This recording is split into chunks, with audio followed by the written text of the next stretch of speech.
This week we will explore the world of mass media, propaganda, and persuasion. In many ways, this material will feel familiar. After all, your teachers have been encouraging you to look skeptically at commercials since you were in kindergarten, and you probably learned definitions of propaganda as far back as middle school. Here's the thing. If we've been learning about this stuff for so long, why are we still so vulnerable to persuasion? Don't think you are vulnerable? Let's consider.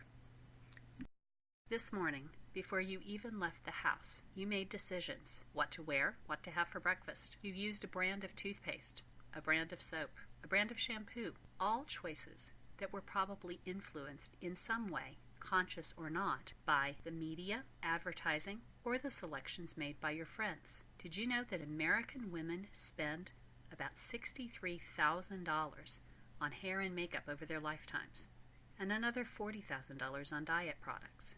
What we will do in this chapter is to take a critical look at the mechanisms by which the media, and even the people with whom we interact on a daily basis, go about persuading us. We will explore the research to help us understand when and how we are vulnerable. Every day, we are confronted with dozens, perhaps hundreds of decisions: what to eat for breakfast, which brand of toothpaste to buy, what clothing to wear, for which candidate to vote. The array of choices, large and small, is dizzying, and someone seems always to want to persuade us to choose their brand or their candidate. It is nearly impossible to scrutinize every message or to evaluate all of the evidence when trying to arrive at a well-thought-out opinion. So, in our search for what is right, we must compromise by paying more attention to some information than we do to other information. In your textbook, Elliot Aronson suggests that we are cognitive misers, that we save our cognitive energy for the things that matter the most, and in the process, we give short shrift to many of our decisions, relying instead on shortcuts, rules of thumb, or heuristics. Let's take a look at what the evidence says we actually do when faced with decisions. Research conducted in the 1950s by Carl Hovland and his colleagues at Yale suggests that a message will be accepted based on three factors: characteristics of the communicator, or the person speaking, the content of the message itself, and the audience receiving the message. In other words, who says what and to whom. More recent work on social cognition suggests that we also need to understand the cognitive processes that enable or disable persuasion. From this research, there has emerged a dual process model suggesting that we process persuasive information through two routes: the central and the peripheral. Appeals that are designed to persuade us directly, usually by a presentation of facts and evidence, are said to take the central route to persuasion, whereas appeals that seek to persuade us indirectly, often through emotion or imagery, are said to take a peripheral route to persuasion. When we have the time, ability, and motivation to carefully evaluate incoming information, we are likely to use the central route. For example, in booking a hotel for an upcoming trip to New Orleans with my husband, I compared rates, read several reviews online, and evaluated the amenities available at each one. The peripheral route to persuasion is effectively the opposite of the central route. If I made my hotel decision based on romantic pictures of the French Quarter or happy Mardi Gras crowds, then I would be taking more of a peripheral route. Research by Richard Petty. Yeah, Richard Petty, but not the NASCAR driver. This particular Richard Petty is a professor at Ohio State. Petty's research has shown us that when we use this more central, more analytic route to reach a decision, we are generally more likely to hold our opinion and to make a similar choice the next time.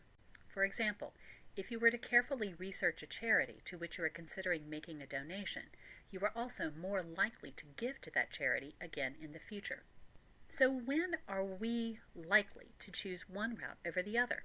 Well, that depends, both on us as the audience and on characteristics of the message itself. Our friend Richard Petty and his colleague from the University of Chicago, John Cacioppo, have proposed that we make that choice through something they call the elaboration likelihood model of processing.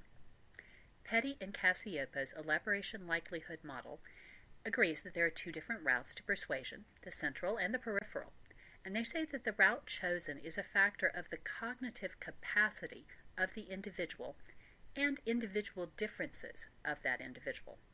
According to the model, people react to different aspects of a persuasive communication by reflecting on different aspects of the message as a function of their involvement with the content and their cognitive ability to process its information. And that includes things like prior exposure, what we already know about the area, if we feel like that we already have some expertise, or if this is a complicated issue that we are just coming to for the first time. Let's see what Petty and Cacioppo's model looks like in action. In examining the interaction between a persuasive communication and the individual receiving that communication, the elaboration likelihood model takes into account characteristics of the source as well as the message. Let's begin with the source.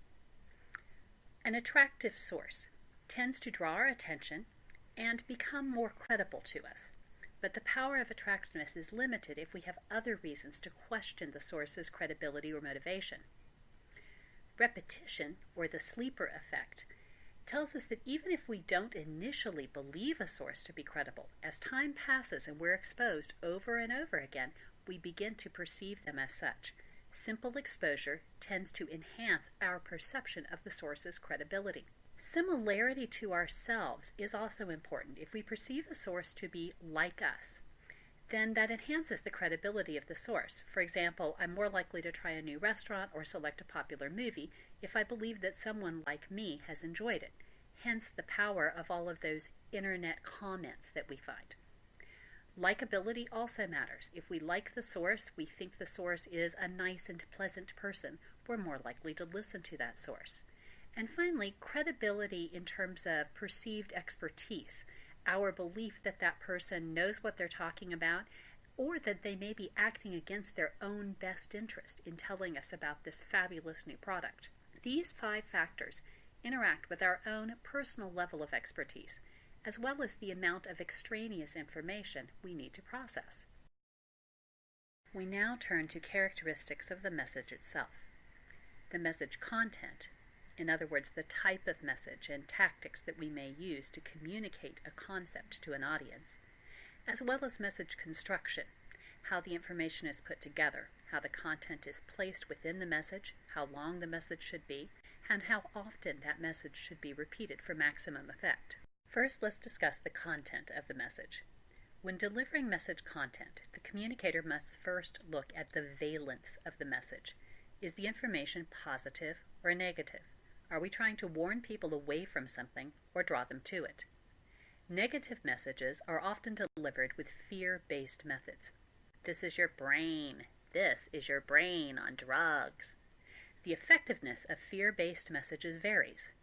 Researchers Janis and Feshbach gave participants high, moderate, and low fear messages about proper oral hygiene habits, and then measured improvement. The most effective condition was the moderate fear message, while the high fear message led to the least improvement. High fear messages may lead to feelings of helplessness. This horrible thing is inevitable, so why bother? Or denial. This horrible thing is so extreme that it won't possibly happen to me. Fear-inducing messages tend to be the most effective when the person feels they are personally at risk and when there are concrete actions they can take, like brushing their teeth. Positive valence messages are often more effective than negative fear-inducing messages. For example, commercials showing a group of friends out having fun and then responsibly getting a ride home in a taxicab may actually be more effective at preventing drinking and driving than the fear-inducing mangled car. Message construction includes things like the length of a message. A short message may be easier to remember, but a longer message may offer a peripheral cue that the information is important. Audiences tend to remember the beginning and end of messages due to the prevalence of the primacy and recency effects described in your book. But forget the information in the middle. This is one of the reasons that managers are sometimes taught to deliver the no sandwich: praise for a job well done at the beginning, bad news in the middle, followed by a compliment or better luck next time statement at the end. An important quality of all of these examples is that they represent ways in which message presentation allows us to use heuristics. Heuristics are mental shortcuts or rules of thumb, ways to help us process information more efficiently when we are overloaded with choices. We are particularly likely to employ heuristics when we have lots of choices or we are confused by complex information. When things get complicated, we truly do become cognitive misers, and we are prone to take the easiest, least taxing route to an answer. Heuristics may also make us prone to taking the peripheral route to persuasion, sometimes even when we think we are being analytical. Let's sum up what we have learned thus far. Aronson describes us as cognitive misers, individuals who try to reserve our mental resources as much as possible.